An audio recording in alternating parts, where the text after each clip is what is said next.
सोलापूर जिल्ह्यासह संपूर्ण महाराष्ट्रामध्ये 100 वर्षात अशी अतिवृष्टी झाली नाही, असा पूर आला नाही, इतकं भयानक पूर या महाराष्ट्रामध्ये आला। सगळ्यांची शेती वाहून गेली, घर वाहून गेले, गुरुढोर वाहून गेले, 150 माणसं याच्यामध्ये मेले, भयानक अशी अवस्था झाली।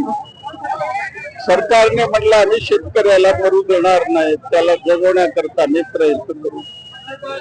7 तारखेला कॅबिनेटची बैठक झाली आणि त्यांनी कॅबिनेट मध्ये सांगितलं 31,628 कोटी रुपये आम्ही पॅकेज देतात आणि त्या पॅकेज मध्ये खरं 6,500 कोटी फक्त शेतकऱ्याला मिळणार आहे।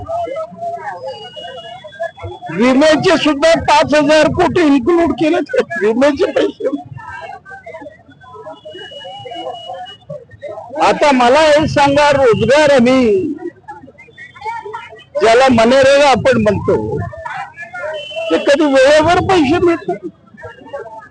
त्यातला 1,000 कोटीचा हिशेब याच्यामध्ये सरकारने केला। सगळी शेती वाहून गेली, आता नुसतं दगड आलेले आहेत।